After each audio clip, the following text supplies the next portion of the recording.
Today we are leaving China after 4 weeks and 6 cities. It is all over. And we thought this would be a great opportunity to answer your guys' questions about China, about visiting China, about our experiences in China. So we had you guys send in your questions via Instagram and we're going to do our best to answer those as we go throughout the day. Our flight leaves in about 5-6 hours time, so we need to get a move on. Let's go. Let's go. It's another beautiful autumnal morning here in Beijing. So question number one is, would you go back in the next 2 years or would you rather go somewhere else you haven't been? Adam can answer this one because there's a bit of a backstory. We actually haven't mentioned this in the entire China series. So we went to the Chinese Visa Center in London. The process itself, by the way, really simple. We did need a lot of documentation. We needed to prove every hotel we'd be staying at and every flight in and out. But once we did that and had all that paperwork together, it was so simple. We went in on a Wednesday morning and it was ready to pick up again by the Monday. The weird thing is, we thought we were going in just to get, you know, a 1 month, one-time use visa. So when I went to pick it up on the Monday, turned out somehow it's a 2-year multiple entry visa, which is not what we thought we were applying for, but we were very happy about it. Yeah, and it means that we do actually have to come back in the next 2 years, and we can come back as many times as we want, I think. And so after this experience so far, we are so excited to head back out to China soon, or we don't really know when, but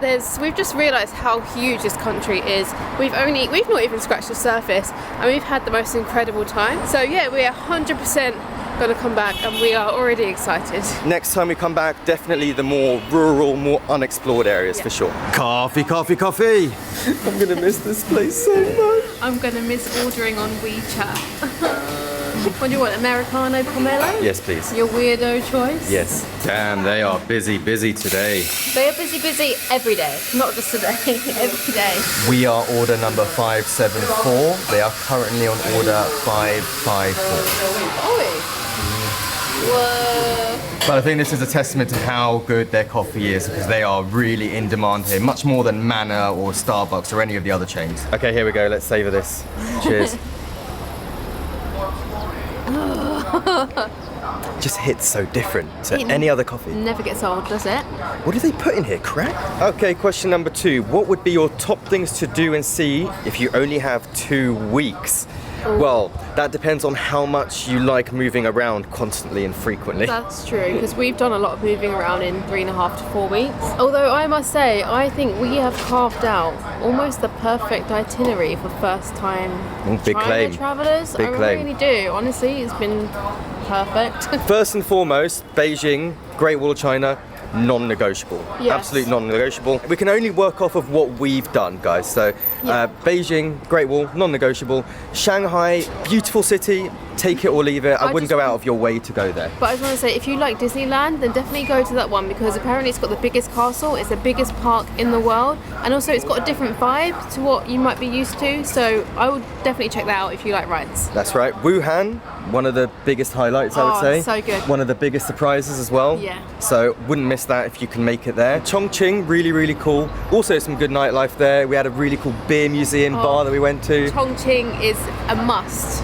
Such an incredible city. And then Chengdu, can't miss Chengdu. The pandas, the city itself is a perfect blend of the old and the new. Yeah. So good. Really good vibe there. Highly recommend Chengdu. That sounds like a lot over 2 weeks. So you'd probably be moving every 3 days, I would say, at the very least. Yeah. If you had to scrap one place, maybe Shanghai, but it was still amazing, so I don't know.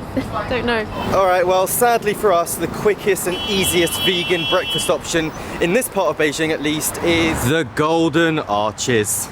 4 hash brown and 2 Asian dough sticks. So not proud of getting McDonald's for breakfast, and we have always been making the effort to go to get Chinese food most of the time. But you know, when we've got a plane to catch, we just want to make things super easy.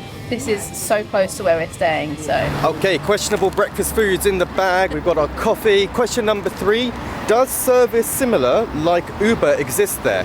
Yes, it does, and we're literally about to order one to go to the airport. Okay, so when you come to China, you have to have the Alipay app, and that's what you're going to use to pay for 99.9% of things here in China. But there are also a bunch of really helpful mini apps on here too. So you can book your train, you can book your hotel. There's a translation app on here. Oh wow, what? We've been using Apple Translate this whole time. We could have just been using that. Do you think it works though as well? Anything works better than Apple Translate, trust me, after a month of using it. But there's also an app called Didi, which is essentially Uber in China. Main difference is it's a fraction of the price of Uber in Europe, in US, and the UK. So I'm going to open the Didi app. I've got our location set already. And then for the destination, we're going to go to Daxing Airport. And that's going to come up with the cheapest fare of 88 yuan, which is £8, $10 roughly. for a 50-minute journey. That's crazy. Absolutely crazy. So everyone knows hash browns, they're always the same wherever you go.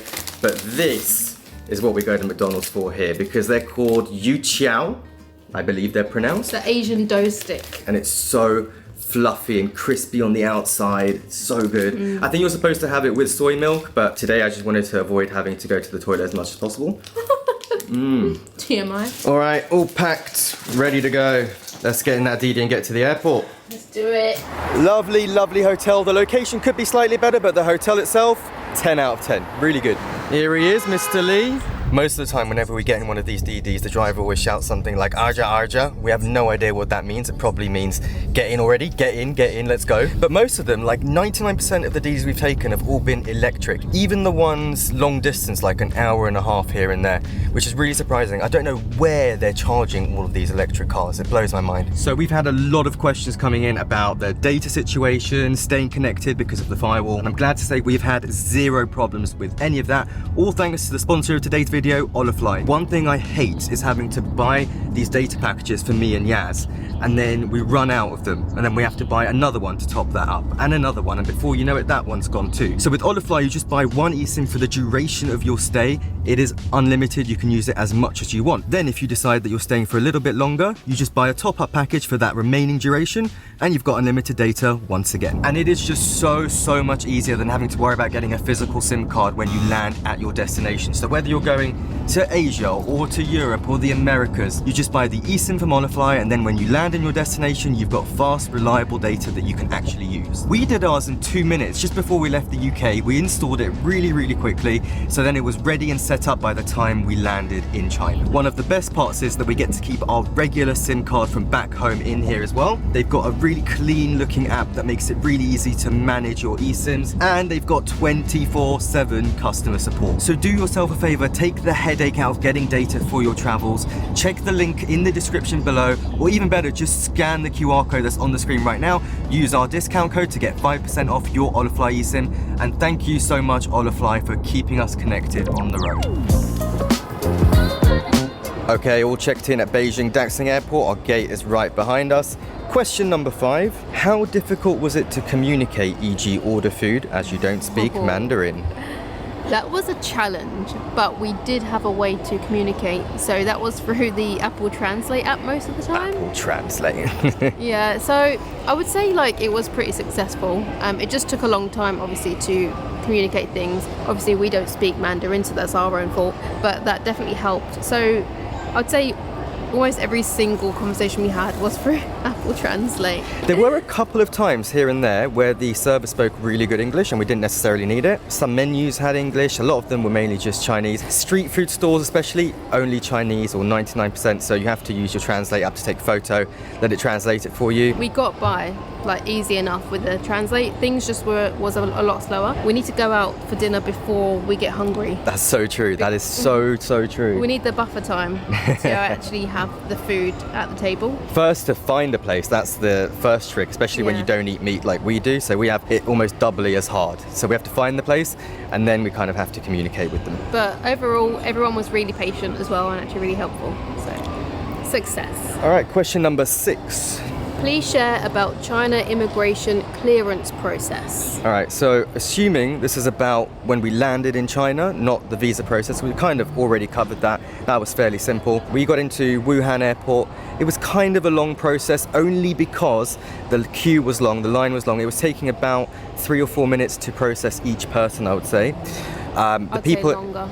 A little bit longer, okay, yeah, I'm being a bit generous there. The people in front of us generally didn't have the correct paperwork, so they kept having to get sent back to the line and then back to the front of the line in front of us, so it wasn't really moving that much. If you had the correct paperwork like we did, your hotels that you're staying in, your flights in and out. Everything printed. It takes about 2 minutes standing at the window. You have your photos, fingerprints, everything. Number 7, was it easy to travel around to each place and did it cost much? It was easy to travel around, yes. Cost much? No. So we've been through DD already. Then the trains were ridiculously cheap for the most part. Depends what class you go in. So we went from Zhangjiajie to the city of Changsha on first class. It was only 2 hours, I think. It cost this much. Can't quite remember how much. But for the time and for the comfort, that was really, really worth it. We took a train last night from the Great Wall of China to Beijing North. It was 98p each for an hour and 20 minutes. Yep. Now granted, those were technically standing tickets, which means that there are no assigned seats. If there are seats, you could sit down. If there aren't, you have to stand up. For a ticket like that in the UK, that would be easily £25. And the thing is, because it was 98p for an hour and 22 minutes, we were like, oh, it's going to be like an old rusty train kind of thing. It was a bullet train, so nice, so clean, so empty. So we sat down for the whole way, and it was so nice. So question number 8, what was your least favourite experience? I'm going to leave this to Az because I didn't think it was that bad personally, but she didn't have a great time with it. I had some thought about this one, and I think I'm going to say it was when we got the train from Chongqing to Zhangjiajie. Can never say that word. We kind of booked last minute. It was our fault. There was only soft sleeper or hard seating available, so we chose the soft sleeper. My expectations were not met. Basically, I didn't enjoy it because the train was super old, which, fair enough, it's old, there's nothing wrong with that, but it was so dirty. Honestly, there was just stuff all over the carpet. I don't know if we just got unlucky with this train. As soon as we walked onto the train, it was a really thick smell of cigarettes, so thick that you feel like you weren't even breathing in air anymore. I felt like I couldn't breathe, and there was a woman opposite us who was like sick, so she was laying there but masked, so we were panicking that we were going to catch something. So I was dying to get off the train. I'm sorry if this offends anyone, but this is my honest answer. That was probably my worst experience of the whole trip, and it lasted 6.5 hours. I can do budget, we can do budget, we've done it so many times, but please be clean. There was a saving grace though. There was a lovely lady that was sharing that cabin with us. Yeah. She was so chatty, obviously through the Translate app, but she was so interested in us, where we come from, where we're going next. She was trying to give us tips on Zhangjiajie and the rest of China as well. She was absolutely lovely. So really glad that we got to meet her on that trip at least. And she distracted me from what I was thinking inside, so yeah, no, I'm so glad that she was there to talk to us. We've relocated because we were starting to lose your attention, weren't we? Number 8. No, we've done number 8. Number 9. What did you hate about China? I think hate is a strong word Exactly. to start with. We didn't hate anything.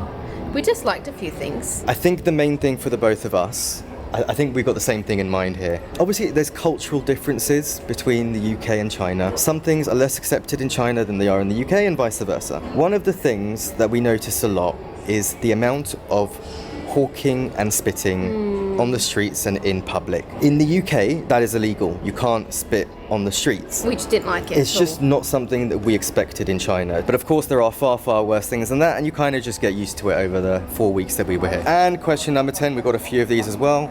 Is China safe? Did you feel safe? 110% yes. All around. Way safer than the UK for sure. Oh my gosh. One of the safest countries in Asia. I'm sure that that's in part due to the number of police, the number of cameras, but more so, they all just have a lot of respect for each other and tourists that come here as well. Yeah, honestly felt so safe. Like, we could walk down the streets in the middle of the night and not worry at all. Everyone just is there to help you. Just never ever felt unsafe at all. There was actually only one time, and I don't even know if you'd class that as unsafe, but they've got in the Zhangjiajie National Park, you've got shuttle buses. They take you from point to point in the national park. They were driving so recklessly, and it was on like cliff edges as well, and also hairpin turns so fast. Some of the seatbelts weren't working. There was even locals, Chinese locals. One of them was trying to shout at the driver to say slow down. I was on the chair sweating. I was like, I really don't want to crash. Yeah, so in terms of danger, the worst thing you're going to come across, I think, is the driving here. So there was that, but also when we were in Wuhan, we were in a mini crash ourselves in our DD. It was into a little lady on her scooter. She was fine, thankfully. It wasn't a big deal. We also saw 2 crashes after that one that we were in within 5 minutes. 2 or 3, I'd say. Maybe it's a Wuhan specific thing. So boarding has just started. Yaz has got her snacks ready to go. So basic. And we have a bonus question.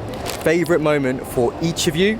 Looks like you both had so much fun. Yesterday, I would have said everything was our favorite moment because everything was so good. That's a cop-out answer. Yeah, but yesterday we saw the Great Wall of China. Yeah. We went tobogganing down the Great Wall of China afterwards. It was so quiet. The weather was so perfect. It was the perfect way to round off the trip.